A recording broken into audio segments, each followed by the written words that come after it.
idea was to give me a microphone in a captive audience.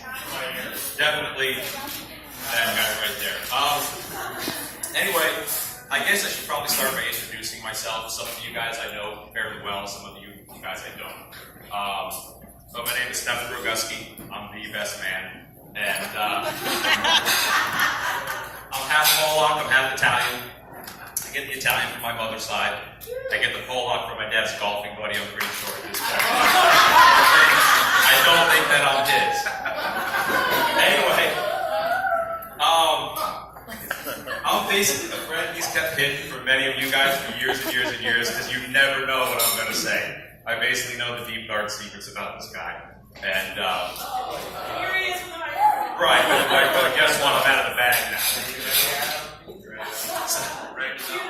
I can use without the mic. Anyway, I live in Julio, Florida, and a lot of you guys may say to yourself, hey, that's where Christina lives. No, that's the enclave. That's for rich people. That's for people that don't know how to cut their grass or change their own oil. It's like the rich part of town. I live in a place called the Grid, basically. It's kind of like the ghetto with a bunch of rowdy rednecks. There you go. A bunch of rowdy rednecks that can't behave themselves for more than like 5 minutes. It's basically exactly where I belong. Christina says she has some of that rowdy redneck stuff on her side of the family, but I don't think... Is there anybody here from Goose Creek? Alright. I need to meet all of you guys later because I've heard some stories. And I gotta meet some of the people with some faces with the stories. Anyway, thank you guys for coming to this lovely party. Grab a drink, this may take a minute. I got some things to say about this guy. But there's definitely a few people I'd like to thank for coming before we really get started. I'd like to thank Christina's parents, especially her dad, father of the bride. I'd like to thank you. You really opened up the wallet. You made this thing fancy. We appreciate you. By the way, if he has a few bourbons and tries to put you in a headlock, do not let that happen. The things he will tell you about his bandits and his sexual escapades, you cannot unhear. It is like, it's unreal. He got me at Nail House one night. They left me there.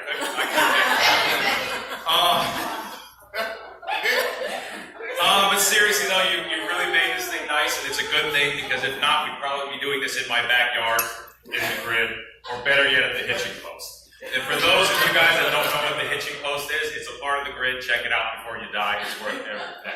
Make sure you get a booster. I'd like to thank my lovely lady Lynn over there for being classy, beautiful as ever. I love you very much. Thank you for putting up with my nonsense all the time. You are a soldier. To all of Pete's family, thank you for coming. They're spread out throughout the crowd here. I know it's a long drive. They've been trying to avoid everything Pete's done since he was like 6 years old. Asked him about the guitar lessons he wanted to take. They wanted nothing to do with it. But he turned out amazing. Anyway, speaking of people that try to avoid Pete at all costs, Roger, thank you for coming. He was going to make an excuse, but when Gladys heard there was free wine, she basically booked his hotel, and she packed his bags and said, get your ass out there. Caleb and Christopher, thank you guys for coming. I know you didn't have a choice. It was either this or timeout. I think you guys made a good decision. You guys enjoying yourselves? Good. I thought there was going to be more of them, but I'd like to thank the Heart Clan. There's only 2 of them. Watch these guys. They usually travel in packs. There's only 2, so they're pretty well behaved. They will steal the silverware and the glassware and the plates and everything else. So I don't know where the bus boys and bus girls are. Keep an eye on them. They will clean house. You guys were this close to eating on paper plates. It was sport. I talked Pete out of it, so please don't let them down. Anyway, and I'd definitely like to thank these 2. They're a good-looking couple, especially the bride. She looks absolutely stunning. I don't think I've ever seen you this stunning before. Can I please get a round of applause for the beautiful bride?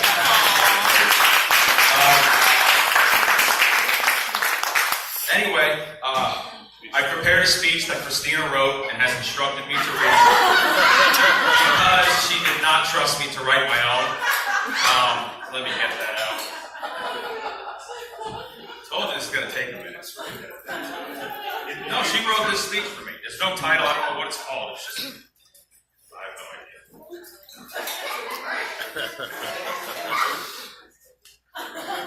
idea. Marie, this just like you told me to.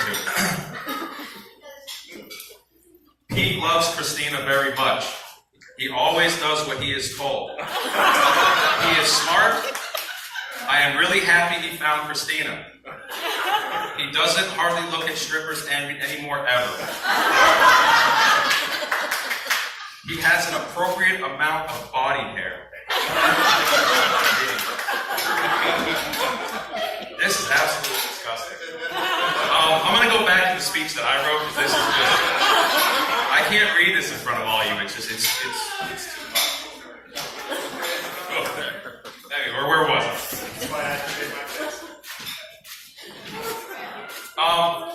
Anyway, now that's out of the way, I guess we'll get on to my speech. I like to call it Pete's most embarrassing moments from 2001 to 2018. All of them.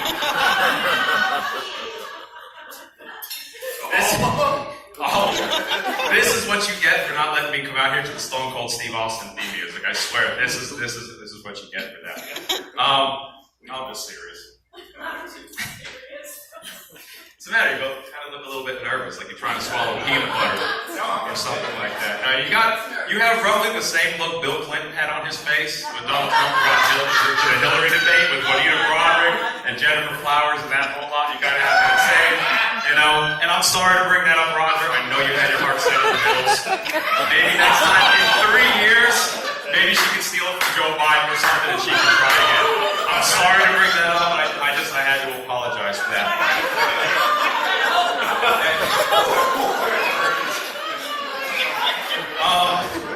So how are you? Good? You doing good? You're hanging in there? Okay. All right. This has got to be better than the last one. Is it easier to dance when you're not pregnant? Okay, that was over the top. That felt like it went over the line. I don't know where the line. I didn't know where the line was. I know where it is now. But everybody just got all silent.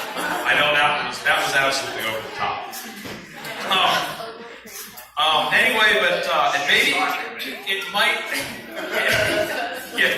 it might be all the booze, but you look way happier than you should being attached to this guy, which kind of confuses me. If you look terrified I would understand, but happy, like it just baffles me. Like I can't figure it out for the life of me. But in all seriousness, though, Christina, I may frustrate you in every possible way. I may frustrate you in every possible way, but I do want to say that you're an extremely stable, protective, intelligent, and most important, I think you're a great mother. And I mean that absolutely sincerely, from the bottom of my heart. But for the real reason I'm up here, it's not to give you a hard time, it's probably to give him more of a hard time. So on to this guy. Pete is like an older brother to me, a tall, ugly, half-retarded older brother. The first time I met this guy, he was hanging out at a strip club wearing a pair of sweatpants, drinking a Zima. I think it had Skittles or Jolly Ranchers or something like that. I've never seen a look of bad intentions on somebody's face in my life like that. And I knew when I saw him, I had to meet this guy because that was the guy I wanted to build a dynasty with. That was just the guy that I was going to go all the way. So anybody that really knows us really, really well knows that actually didn't happen. Maybe. We actually didn't really get along all that well for the first few years. It was about the more than that. It was about the year 2000. I remember it kind of like it was yesterday. I was going to college at SEC. I just moved to Orlando, and I needed some beer money. So I kind of needed a job. And on the bulletin board at the school, they had a job for a bar called T's and Q's that was looking for a cook, and it hired me to contact a lady by the name of Michelle. So you know it's true. This part. Put that up on the board. Yeah, you might have. And I figured I've managed at Checkers, and after you've managed at Checkers, anything in life should be a cakewalk. So after class, I basically went down there, and I brought the flyer down. I talked to the hostess, the big, busty, blonde hostess, which I'm sure you probably hired. She gave me an application, and So I needed to talk to Michelle. So I started filling out the application. She goes in the back. About 10 minutes later, out walks this guy, struts out, Mr. Big, badass manager. I mean, with a bad attitude and everything. He looked absolutely ridiculous. And those of you that know Pete a long time ago, he had piercings freaking everywhere. He had them in his nose, his lips, his ears, his ass. I mean, I've never seen, it looked like Dennis Rodman, or like the Persian Prince from the movie 300 with chains attached and everything. It was the most insane thing I'd ever seen.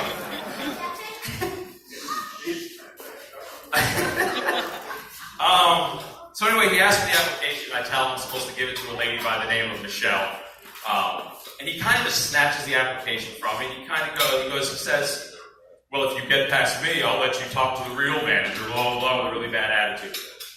Normally, when somebody was snipping with me like that, I probably would have some choice words for him. I'd have lit him up pretty good. But I figure it's part of the application process. And I should probably roll with it. And he reads it over. He goes back in the back. About 2 seconds later, out walks the lady, Michelle. And she introduces herself, and I said, who the heck was that guy? She says, and I swear to God, she goes, nobody, he's an ass, and basically hired me right on the spot. So here I am working for this guy with way too many piercings and a bad attitude, and I'm new to the job, so I'm trying to figure everything out. And this guy is on my ass. He's micromanaging me and testing me. Well, things like, there's too much parsley on the plate. The pickle can't touch the bread. There's too many fries. There's not enough fries. The fries are too punched up. Spread them out more. You know the kind of guy he is. You know exactly how he can be. Anyway, one night I'm trying to mop the coolers, and he's chirping at me the whole time, just with his little clipboard, his bad attitude. And something about not swirling the mop counterclockwise enough, or too much clockwise. It was something petty. I don't know. This little voice inside my head is going to stab this guy. Just get it over with, grab a knife and stab it. Just as I'm thinking that, he stands on the mop with 2 feet, like this. And he looks at me and he says, so what are you going to do now, tough guy? So I basically did what I thought any good Christian would do. I basically yanked the mop out with all my freaking force, and I stood back and I watched him fall. Not only did he fall, I mean, it was absolutely glorious. Piercings are coming out, flying over, the clipboard goes up in the air, cheese is hitting the ground, ranch dressing hits the ground, I mean, lettuce, anything that was in that cooler. I just dropped the freaking mop, and I said, oh, you can clean that crap up, and I walked back out into the kitchen. I just had enough. The best part was that the kitchen had cameras in it to see if the cooks were stealing stuff. So we caught the whole thing on camera, which this guy promptly ran upstairs in a race, because it was close. It's a good thing that you did, because I swear to God, I would have it on a big screen right now, showing everybody here. It was that good. I mean, it was absolutely crazy. Anyway, so that pretty much summed up our relationship for the next, little bit on. He would basically test me, and I'd have to check him, and then, we'd be good again. That went on for about 3 long years, one job change later. All the while I was becoming more and more of a jerk. And Pete was actually covering up for me more and more, so that another manager, or maybe the owner, or whoever, wouldn't fire me, which is probably actually what I deserved. And one day, I don't know the exact moment, but I realized no matter how bad I was screwing up, no matter what kind of a schmuck I was being, this guy had my back and he was covering for me, and that's rare. You don't find people like that. So we started hanging out, and we combined our schmucky powers, and we started using them against other people, and it worked out really well. Instead of fighting each other, it worked out well to use it against other people. So anyway, fast forward like 11 or 12 more years, and this guy tells me he meets a new woman, he wants me to meet her. So the first thing I did was I rolled my eyes, and I said, oh Jesus, not another one. And what's wrong with her? And that sounds really, really harsh, but you guys have no idea the parade of Muppets this guy has brought in front of me and introduced me to. And that's the only way I can describe it. It's like every cast and character. There was like no type. It was absolute chaos. And I always wondered, where the hell does he find these girls? It was insane. And more importantly, I kept wondering where the hell they went. Some of they'd be around for a week, 2 weeks, a month, 2 months, and then poof, gone. You never, ever, ever hear from them again. They just disappear. And I always figure that one day they're going to drain that retention pond behind your old house, and they are going to find everybody back there. Whichever cop does it is going to be cop of the century. He's going to be national news.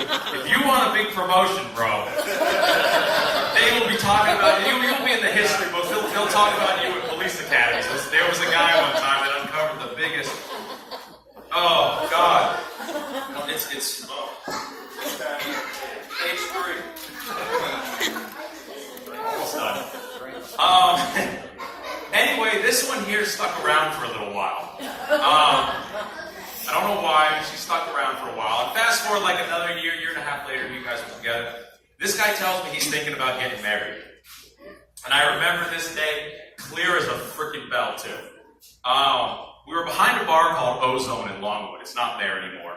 And we're back there peeing on the dumpster because the bathroom smelled so bad, the dumpster was a welcome smell to what this place was.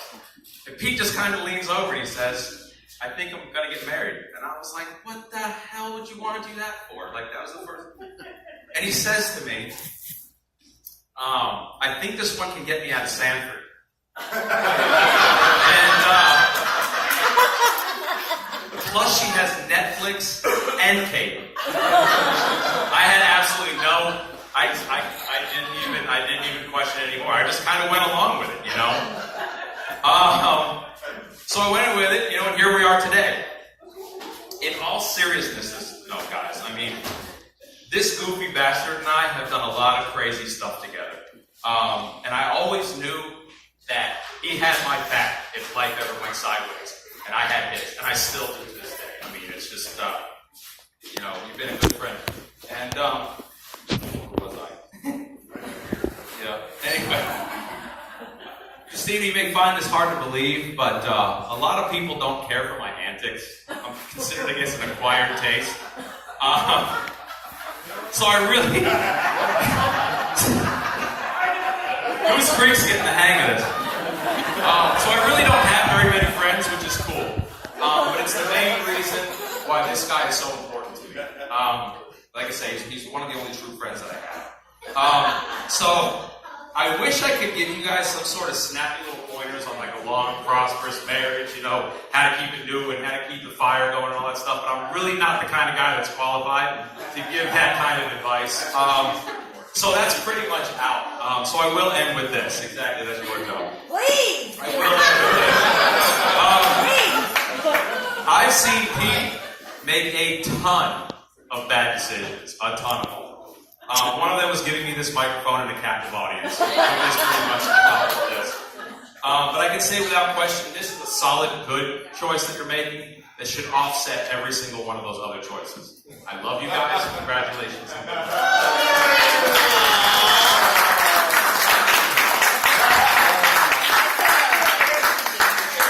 Stefan.